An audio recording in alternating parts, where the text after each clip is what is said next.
Oh, hai! Selamat datang lagi di channel gue Bang IQ TV. Ini adalah salah satu tenda glamping yang otomatis untuk perakitan innernya.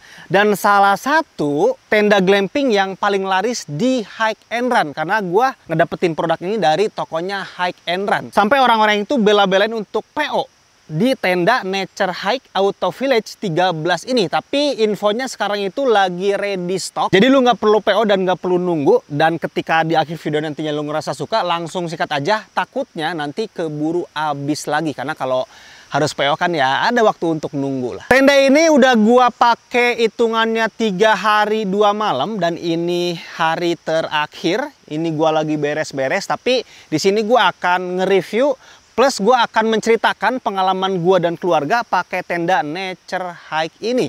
Ini tenda glamping gue yang gue review, kehitungnya setelah kemarin tenda dari Nature Hike juga. Cuman serinya Hammurabi, dan itu harganya lebih mahal dibandingkan ini. Itu harganya menginjak di 10 juta. Kalau ini jauh lebih murah. Dan ada beberapa pilihan untuk tenda Nature Hike Auto Village 13 ini. Yang gua pilih ini tuh hanya tendanya aja. Terus ada pilihan lagi tenda plus floor mat-nya atau footprint-nya. Tentunya harganya berbeda, dan ada beberapa pilihan lagi termasuk perbedaan bahan utama di outer layer-nya. Untuk yang gua ini pakai bahan 210D polyester Oxford Cloth. Nanti kita bahas di bagian bahannya. Untuk pilihan warna kemarin itu cuman hanya ada satu warna aja. Satu hal yang ngebuat gua ngerasa agak mager bahwa tenda ini sebetulnya ukuran packagingnya ini ukurannya bener-bener gede banget, panjang. Kalau gua bawa motor mungkin nggak bisa kebawa untuk tenda ini. Kalau untuk tenda Hammurabi Nature Hike yang kemarin itu masih bisa dibawa oleh motor lah ketika gue camping-camping keluarga. Kalau tenda ini kayaknya khusus pakai mobil untuk lu membawa packaging tendanya. Dan berat dari tenda ini silakan lu pertimbangkan aja di 22 kiloan kurang lebihnya. Oke, sekarang gue akan ngebahas bahan yang dipakai oleh tenda Nature Hike Auto Village 13 ini dulu. Jadi bahan yang dipakai di sini terbilangnya tebal karena pakai bahan 210D ya. 210 denier polyester Oxford Cloth. Nah, di sini ada ripstopnya juga. Ketika gua lihat secara detail di sini, bukan hanya polyester aja. Yang paling gua rasain dari pemakaian bahan utama yang ada di sini tuh, ini kan panas ya. Walaupun sebetulnya suhunya dingin, tapi tetap aja ada matahari yang panas yang menyorot ke tenda ini. Istri gua terus anak-anak gua tuh masih bisa tidur nyenyak di dalam walaupun kondisinya panas. Berbeda dengan tenda-tenda gunung yang ya sering gua pakai, bahannya lebih tipis. Ketika tidur posisi siang hari ada matahari nyorot itu ya ikut-ikutan panas ke bagian dalam. Prediksi gua gara-gara pemakaian bahan plus gara-gara konstruksi tendanya juga. Ini kan banyak ruangan tuh dan tertutup juga. Bisa fleksibel penutupannya, bisa banyak ventilasi atau ventilasinya ditutup. Nanti kita bahas ke bagian dalam. Ketika kemarin gua datang di hari pertama itu hujan deras dari sore sampai malam. Kurang lebih durasi hujannya itu bisa di 3 sampai 4 jam. Tapi aman banget. Nggak ada yang bocor dari bagian atapnya. Cuman kemarin ketika kondisi hujan deras dan gua lupa untuk menutup pintunya, agak tampias sedikit ke pintu bagian depan sini. Jadi kalau memang ditutup sih akan lebih aman juga. Sebelum gua ngebahas ke bagian dalam, gua ajak keliling dulu. Ketika gua pakai tenda Nature Hike ini, gua memanfaatkan fasilitas apa aja yang didukung oleh tenda Nature Hike Auto Village 13 ini. Gua bahas di bagian kanopi depannya dulu. Di kanopi depan seperti biasa gua setting untuk berkegiatan di depan. Ini gua pakai kursi lipat dari Moby Garden, terus meja black dog yang kemarin gua pakai juga. Terus di sini yang ngebedain dengan camping keluarga kemarin, gua bawa alat-alat kopi nih. Ini alat-alat kopi dari kameramen gua karena gua bawa power station juga, jadi untuk kelistrikan, untuk menghidupkan semua barang-barang elektronik bisa. Yang pasti di sini selain untuk nongkrong malam-malam, di sini dipakai juga untuk masak-masak bini gua. Tadi malam, hari kedua atau malam kedua itu, gua nonton bioskop juga di depan tenda ini. Untuk infocusnya di sini dan untuk layarnya di sebelah sana. Jadi untuk kanopinya terbilangnya cukup banget untuk tenda ini. Kanopinya panjang dari kanan sampai kiri sini, dan kanopinya bisa lu atur juga. Kalau emang lu mau memakai kanopi sebelah kanan ini doang, boleh karena ada resleting di bagian tengah. Atau lu mau pakai kanopi sebelah kiri sini juga boleh, biar tempat lu tidur nantinya tetap terhalang oleh bahan outernya. Dan di sini lu ngedapetin 3 tiang flysheet, nggak perlu beli lagi, pakai bahan yang solid juga, dan 3 bentangan ini masing-masing kurang lebih di 180 atau 175 cm. Jadi lu ngedapetin 3 tiang flysheet. Selain tiang flysheet yang include, untuk tali-tali menarik tiang flysheetnya pun udah include ya. Talinya pakai tali nilon, dan di sini pun untuk stoppernya pakai aluminium alloy. Terus untuk pasaknya ini pakai pasak baja. Pasak baja ini tentunya kuat, tapi kalau emang mau awet dalam jangka panjang, dipukulnya pakai palu karet aja. Untuk pasaknya ini ada yang berbeda nih. Ini bukan sekedar bahan untuk mencantolkan talinya ini doang, tapi bahannya ini udah glow in the dark. Dari tadi itu lu ngeliat bagian depan yang gua setting. Sebetulnya tenda ini tuh nggak ada bagian depan, nggak ada bagian belakang, karena depan dan belakang sama aja. Gua coba untuk ajak keliling. Jadi ini bagian depannya, terus di kanannya ini ada jendela. Jendelanya ini bisa lu buka atau lu tutup.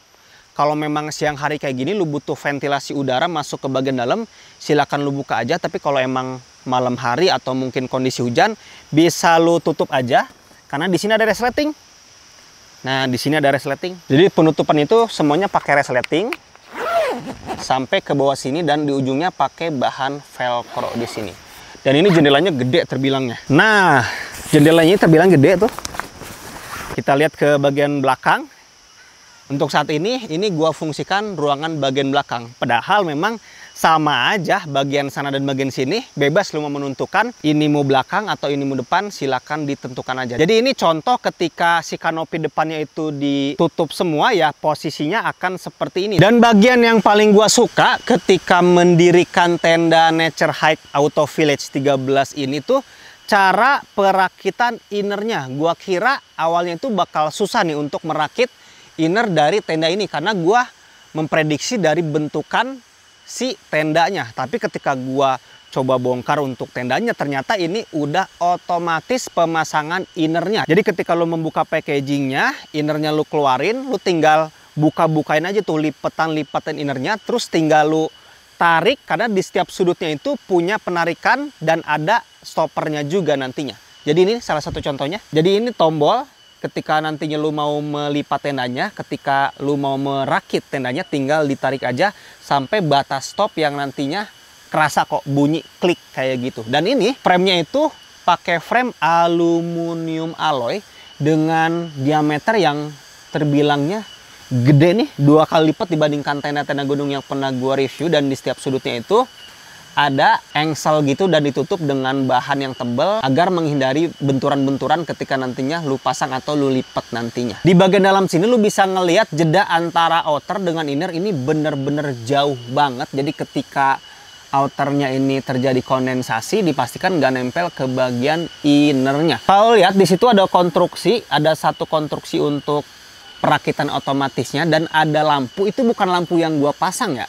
Jadi lampu bawaan dari sananya, dan di dalam nanti ada tombol. Itu berarti tenda ini udah include untuk lampu tendanya. Nah, di sini ada tali-tali ini 1, 2, 3, 4 tali-tali ini untuk melipat kanopi ini ketika lu tidak membawa atau lupa membawa tiang kanopinya mungkin, jadi bisa dilipat menggunakan tali ini. Sekarang gua akan coba buka, kita ke bagian dalam ngelihat kondisinya seperti apa. Oke, jadi pintunya ini ada 2 lapis. Gua coba contohin, gua coba tutup dulu ya. Jadi ketika gua tutup kayak gini, kedua lapisannya terpasang. Tapi ketika gua buka, satu lapisan bahan innernya ini ada satu lapisan lagi di pintu, yaitu pakai bahan mesh. Ini bahan meshnya bener-bener bagus banget, untuk serangga kecil pun nggak bisa masuk. Bini gua kemarin tuh waktu siang hari tuh jerit-jeritan terus karena banyak serangga-serangga di atas, karena kan ada bahan mesh. Tapi ya aman, serangganya nggak bisa masuk melalui rongga-rongga yang ada di bahan mesh ini. Ini bisa lu sesuaikan. Kalau memang lu siang hari pengen ngedapetin ventilasi udara tapi nggak mau ada dedaunan masuk atau serangga masuk, ya gunakan lapisan mesh ini aja. Tapi ketika malam hari udah banyak angin dingin mungkin yang menerpa tenda ini dan lu pengen tidur nyenyak, pengen hangat di bagian dalam, ditutup aja lapisan pintu yang breathable-nya di sini. Jadi disesuaikan dengan kondisi yang terjadi di lapangan aja. Oke, kita masuk ke bagian dalam. Dan kalau lihat gue nggak nunduk sama sekali ketika gue berada di dalam tendanya. Jadi ini cocok untuk lu yang nyari tenda yang nyaman untuk sholat, bahkan sholat berjamaah. Ini bisa jadi salah satu pilihan tendanya. Karena untuk tingginya ini di 183 cm ini, tingginya udah benar-benar ideal sih untuk rata-rata tinggi orang-orang di Indonesia. Gue akan review daerah sini dulu kali ya. Jadi ini gua setting untuk orang di 4-5 orang aja, termasuk ada bayi juga. Dan di ruangan sebelah sini, lurusan pintu masuk yang dari tadi lu lihat itu, di sini gua fungsikan untuk ruang tamu, untuk nantinya makan malam bisa di sini. Bahkan semalam itu di sini gua fungsikan untuk penyimpanan barang dan gua pasang layar bioskop di sini. Layar tancap di sini. Jadi walaupun kondisi hujan deras di bagian luar, gue masih sangat nyaman berkegiatan di dalam karena gue bawa power station juga. Jadi untuk membuat layar tancap kayak gitu bisa banget digunakan lah di sini. Gue pisahin lah antara ruang tamu atau ruang keluarga mungkin ya, sama ruang untuk tidur. Nah, ruangannya ini pun bisa dipisahin antara ruangan penyimpanan barang atau ruangan tamu dan ruangan untuk tidur biar clean. Ketika tidur itu nggak ada barang-barang numpuk di sini, bisa dipisahin menggunakan skat. Ini kan skat nih. Nah, ini skat. Gue buka. Nah, kayak gini. Bisa ditutup oleh skat kayak gini. Atau bisa juga ketika lu mau menggunakan tenda ini 5-8 orang, atau mungkin ada 2 keluarga yang ikut tidur di dalam tenda ini, karena kan untuk kapasitasnya sebetulnya 4-5 orang, tapi ketika gue lihat-lihat sih ini bisa sampai 8 orang pun. Nah, 4 orang di sini dan 4 orang di sini. Misalnya ini nggak kita jadikan untuk ruang tamu ya, karena memang ada 2 keluarga. Jadi keluarga pertama bisa di sebelah sana, kita ada skatnya juga.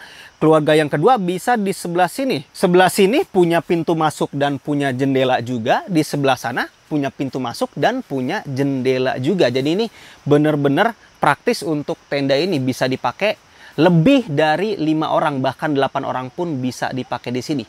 Nah, kalau lihat di sini, untuk skatnya ini bisa dibuka dengan mudah nih. Jadi cuma dicantol kayak gini doang. Nah, cantol kayak gini doang, 1. Terus di sini 1. Di bawah 1. Nah, kalau emang lo nggak mau pakai skat-skatan bang, kayak ribet banget, kayak sempit, ya udah kayak gini aja. Nggak ada sekat sama sekali, ruangannya jadi terasa bener-bener lega banget di sini. Dan di sini gua pasang matras tiup atau kasur angin ya, yang sama gua pakai di video sebelumnya juga. Ini dari mereknya Black Deer, dan di sini ada 2 bantal Moby Garden. Sebetulnya kalau lagi ini kan udah mau pulang, kalau tadi itu bener-bener acak-acakan banget lah. Cuman di sini gua rapihin tanpa ada barang-barang, biarin kosong aja biar lu ngeliat kondisi dalam tendanya ini seperti apa. Sekarang gua akan ngomongin fitur-fitur yang lu dapetin nantinya ketika lu beli tenda ini. Di bagian dalam itu ada fitur apa aja. Terus yang kedua, komposisi innernya seperti apa. Jadi komposisi inner yang ada di dalam ini pakai bahan mesh, terus pakai bahan yang breathable. Kita mulai dari bagian pojok sini dulu. Jadi bagian pojok sini nih, pojok atas, ini pakai bahan mesh. Kalau lihat di sini pakai bahan mesh. Terus bahan meshnya ini hanya segitiga gini aja. Di bagian bawahnya ini pakai bahan-bahan breathable. Dan ada 2 ventilasi udara yang bisa lu buka di sini. Nah, ventilasi udara 1 ini, terus bisa lo lipat kayak gini nih. Terus ventilasi udara di bagian bawah pun masih ada. Nah, bisa lo lipat kayak gini. Nah, itu outernya gua lupa untuk pasang talinya. Kalau dipasang enak tuh, jadi lo ngedapetin udara yang bisa keluar masuk dari sini. Terus kalau lihat ke bagian atas, di bagian atas ini ada gantungan untuk lampu tenda. Jadi gantungan lampu tendanya dikasih 2, di ruangan ini 1 gantungan lampu tendanya. Dan kalau lihat ke sini lagi, ini full pakai bahan mesh. Jadi lampu yang udah nempel di atas itu nggak kehalang oleh bahan breathable, karena yang disorot itu pakai bahan mesh dan tentunya tembus pandang di sini. Terus kalau kita ke tengah ini gantungan untuk sekat yang tadi, dan di gini-gini bunyi itu sambungan frame otomatisnya. Terus kalau kita coba muter, tuker posisi, nah ini sama persis sebetulnya. Ini salah satu contoh yang gua pakai. Ini gua menggantungkan lampu tenda di sini, dan sisanya sama persis dengan yang tadi lu lihat di sebelah sana. Itu untuk bagian ujung-ujungnya. Kita ke bagian sisi kanan dan sisi kiri sini. Untuk sisi kanan sini ada jendela gede. Jadi jendelanya ini ya selayaknya jendela, bisa ditutup buka. Dibukanya tinggal buka resleting kanan dan kiri. Langsung kelihatan tuh. Ada cahaya masuk dari luar ke dalam, ada udara masuk dari luar ke bagian dalam juga. Dan ini model-model Prancis juga nggak sih untuk jendelanya? Kayak dibagi 4 gitu untuk jendelanya di sini. Itu untuk jendela, dan untuk sebelah sini pintu. Nah, yang tadi gue bilang kalau emang disekat ada 2 keluarga, sebelah sini dapat jendela dan pintu, sebelah sana pun dapat jendela dan pintu. Sekarang gue coba untuk buka pintunya. Nah, ini pintunya. Pintunya ya persis kayak tadi lu masuk gitu kan. Pintunya sama persis. Ini outernya tinggal dibuka, tinggal digunakan untuk kanopinya. Ruangan sini ini jendelanya ya, jendelanya. Dan sekarang gue akan ngebahas bagian penting juga di bagian dalam tenda ini, yaitu poket-poketnya. Kita lihat poket-poketnya ada sebelah sini nggak ada, sebelah sini ada. Jadi di sini ada 2 poket. Ini ada 2 poket yang cukup untuk menyimpan barang-barang. Terus di atas nggak ada poket lagi, kosong. Terus di sini nih, nah di sini ada poket. Ini poket memang khusus untuk menggantungkan power bank kelihatannya. Jadi lampu yang dari tadi lu lihat itu dihidupkan oleh power bank. Kalau lu nggak bawa power bank ya percuma, nggak bisa dinyalakan untuk lampu yang ada di sana. Di sini gua bawa power bank, dan power banknya itu punya poket tersendiri di sini, dan tombolnya ada di bawah. Tinggal lu tekan-tekan aja untuk tombolnya, dan ini ada 3 mode: redup, lumayan terang, dan paling terang di sini. Lihat, tinggal lu atur-atur aja untuk tingkat kecerahan cahaya yang ada di sini. Walaupun sebetulnya untuk lampu yang include di sini nggak terang-terang banget, tapi cukup aja gitu. Saran gua sih tetap bawa aja untuk cadangan lampu tendanya. Siapa tahu power banknya habis mungkin, ya lu cadangan tetap bawa lampu tenda aja. Terus poketnya sama juga di sebelah sini, persis dengan yang sebelah sana. Cuman bedanya, oh beda poket ternyata, beda ukuran. Oke, beda ukuran poket. Kalau yang sebelah sana itu sama ukurannya kiri kanan, kalau di sini tuh beda ukuran. Dan ini ada 1 poket yang diameternya lebih bulat. Ini kelihatannya untuk menggantungkan botol minum. Di sini untuk menyimpan beberapa barang-barang. Sisanya ada apa? Ada ventilasi atas, terus ada ventilasi bawah. Sama persis lah sebetulnya. Terus terang gue lebih nyaman tidur di dalam tenda ini sih bersama keluarga gue dibandingkan tenda Hammurabi kemarin. Kalau ngomongin kenyamanan di bagian dalam tempat lu tidur nantinya, karena ini terasa lebih luas. Ini bisa berdiri, tenda yang Hammurabi kemarin nggak bisa berdiri. Tapi memang kalau dari keren, dari fungsinya itu banyak ya tenda Hammurabi kemarin. Kalau ini lebih ke family banget lah untuk tenda yang gua pakai sekarang, Nature Hike Auto Village 13. Yang terakhir gua akan ngebahas di bagian footprintnya. Ini kemungkinan footprintnya itu tidak setebal bahan outer sih. Ya, tidak setebal bahan outer, tapi ketebalannya mirip. Ini kemungkinannya 210 T nih untuk pemakaian bahan yang di sini. Kemungkinan sih pakai bahan Oxford juga dan pakai seal ya di bagian bawahnya. Tapi memang gua sarankan ketika nantinya lu pilih tenda Nature Hike Auto Village 13 ini, sekalian aja beli floor mat-nya biar lebih aman di bagian lantai bawah. Jadi ada footprint lah, ada 2 alas di bagian bawah itu, karena memang biar awet aja alas utamanya. Kalau memang nantinya ada gesekan atau goresan-goresan, biarkan terjadi di bagian footprintnya aja. Jadi kalau emang nantinya lu pilih tenda ini, kayaknya wajib beli yang sepaket dengan floor mat-nya atau footprint-nya. Oke, sekarang gua akan ngomongin kelebihan dan kekurangan yang gua rasain ketika gua coba tenda ini selama 3 hari 2 malam di kaki Gunung Gede di Paseban di Pondok Halimun. Jadi bukan di atas gunung ya, karena memang tenda ini peruntukannya untuk camping di kaki gunung aja atau mungkin camper van, ini bener-bener cocok. Gua ngomongin kelebihannya dulu. Kelebihan yang pertama yang gua paling rasain di sini yaitu tenda ini tinggi. Tingginya itu di 183 cm.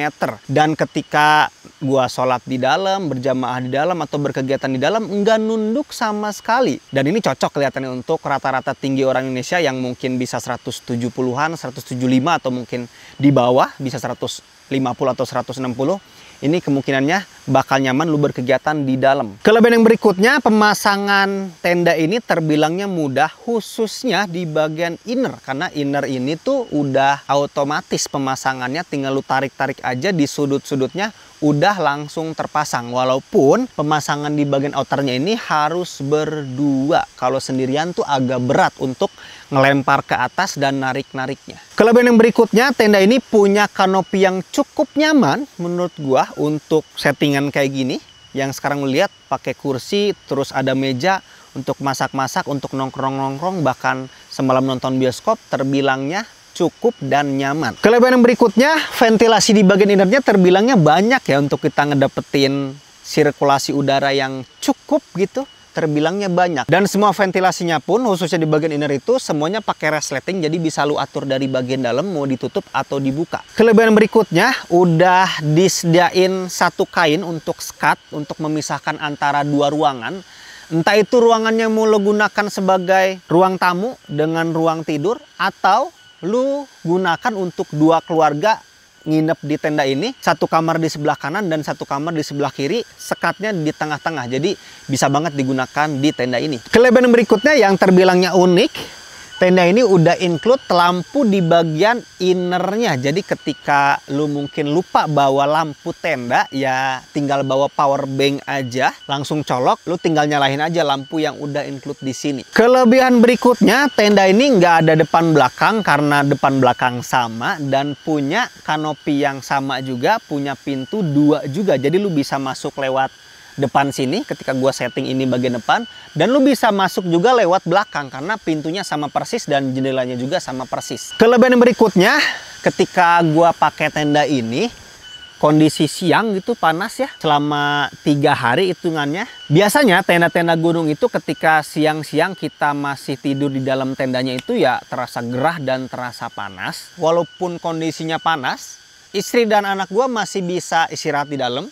Bahkan tidur nyenyak masih bisa, karena kayak nggak ikut-ikutan panas seperti tenda gunung pada umumnya. Ketika tidur di dalam tenda ini kondisi panas sekalipun. Ya kemungkinannya gara-gara konstruksi tendanya juga, gara-gara tinggi tendanya juga, yang pasti tetap adem lah walaupun kondisi panas di luar.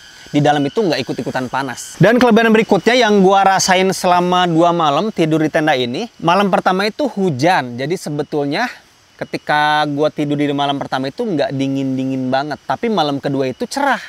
Ya nggak cerah banget sih, tapi nggak hujan, nggak kayak malam pertama. Entah itu malam pertama ataupun malam kedua, ketika gua keluar tenda ya terasa banget tuh angin dingin dan suhu dinginnya. Tapi ketika gua masuk ke dalam tenda ini, minim angin dingin masuk yang tembus dari luar ke bagian dalam. Gua prediksi sih gara-gara semua ventilasinya ini bisa diatur dari dalam, dan ada 2 lapisan semua. Lapisan bahan mesh yang mana bisa keluar masuk angin, tapi satu lapisan breathable yang mana ya terbilangnya bisa menahan angin biar nggak masuk ke bagian dalam. Jadi 2 malam pakai tenda ini nggak dingin-dingin banget lah, nggak terpengaruh oleh angin dingin yang masuk ke bagian dalam. Kelebihan yang berikutnya, tenda ini udah include untuk tiang kanopinya, ada 3 pakai bahan yang solid juga. Sebetulnya kalau include-nya 6 lebih mantap juga ya, tapi pasti tendanya akan lebih berat. Seenggaknya udah include 3 bentangan tiang kanopi dan lu nggak perlu beli lagi, tinggal hati-hati jangan sampai hilang aja. Kelebihan yang terakhir yang gua prediksi ketika nantinya gua coba untuk nyuci tenda ini terasa lebih mudah karena nggak perlu mendirikan innernya menggunakan pasak ya. Karena ada beberapa tenda glamping yang mendirikan tendanya itu harus pakai pasak. Ketika dicuci di kota yang mana ya mungkin aspal atau nggak ada tanah lah gitu, susah untuk memasang pasak, ini nggak perlu pakai pasak, udah bisa berdiri sendiri karena frame-nya itu udah otomatis. Jadi lebih mudah juga untuk membersihkan di bagian dalam, kita lap-lapnya, bahkan untuk membersihkan outernya pun lebih mudah. Sekarang gua akan ngomongin kekurangan yang gua rasain ketika pakai tenda ini. Kekurangan yang pertama adalah packingannya ini bener-bener gede banget, susah untuk dibawa sendiri. Terus nggak bisa dibawa pakai motor, jadi harus pakai mobil untuk lu mau mendirikan tenda ini di area camp. Terus kekurangan yang berikutnya ya silakan pertimbangkan bobot keseluruhannya juga. Beratnya itu di 22 kilo. Ya kalau emang lu ngerasa oke-oke aja untuk ukuran tenda glamping ya silakan lu sikat. Walaupun sebetulnya untuk tenda glamping sih wajar sih kalau berat karena memang material yang dipakai pun, dimensi yang dibuatnya pun ya terbilangnya ya mewah gitu, nggak kayak simpel tenda-tenda gunung gitu. Silakan pertimbangkan aja untuk beratnya. Kekurangan yang berikutnya setelah gua coba tenda ini, kayaknya kalau mau beli mending sekalian sama floor mat-nya deh atau footprint-nya gitu. Karena agak sayang banget gitu ketika kemarin hujan terus di bawah itu kerasa agak lepek walaupun nggak masuk gitu. Cuma kalau memang ada 2 lapis di bagian lantainya itu terasa lebih nyaman dan lebih aman aja. Jadi kalau emang nantinya lu tertarik dengan tenda ini, gua saranin plus beli floor mat-nya aja walaupun harganya nambah ya lebih mahal. Ya biar lebih awet aja dalam jangka panjang, khususnya di bagian lantai inner tendanya. Kekurangan yang berikutnya ketika malam hari, gue pasti menutup kanopinya. Terus tiang-tiangnya juga gue simpan. Ketika gue tutup keseluruhan outernya, nggak ada space yang gede-gede banget nih di bagian depan sini. Jadi meja harus dilipat, dimasukin ke dalam. Terus kursi lipat ya harus dimasukin ke dalam juga. Jadi nggak ada barang-barang yang bisa ditinggal di depan. Karena ketika ditutup di bagian kanopinya ini, terasnya itu terhitungnya sempit banget lah. Paling barang-barang yang tipis-tipis, barang-barang yang nggak terlalu besar gitu bisa disimpan di sini. Kayak kalau sepatu-sepatu, sendal-sendal masih aman lah. Kayak frame-frame mungkin galon masih aman. Tapi kalau kayak meja gini, harus ikut-ikutan dimasukin ke dalam tenda. Oke, itu aja yang gua rasain. Ada kelebihan dan kekurangan yang bisa lu pertimbangkan sebelum lu membeli tenda Nature Hike Auto Village 13 ini. Dan belinya di Hike and Run karena Hike and Run ini salah satu distributor resmi untuk produk-produk dari Nature Hike. Ya sebetulnya yang punya produk Nature Hike itu banyak ya tokonya. Lu bisa menemukan di online shop. Tapi salah satu yang komplit untuk artikel-artikel produk Nature Hike ini sampai tenda glamping kayak gini pun ada ya di tokonya Hike and Run ya. Silahkan lu beli aja. Kalau emang lu pengen tenda Nature Hike Auto Village 13 ini udah gua cantumin untuk link pembeliannya di deskripsi video ini karena lagi ready stock. Karena biasanya orang-orang itu kemarin-kemarin itu perlu PO dan perlu nunggu. Kalau sekarang lagi ready stock. Atau lu bisa ngeklik keranjang yang ada di YouTube Shopping juga di bawah sini. Itu pun linknya langsung ke Hike and Run Official. Kalau emang lu suka dengan video ini silahkan di like sama di share. Kalau emang lu suka dengan channel ini silahkan di subscribe aja. Assalamualaikum warahmatullahi wabarakatuh.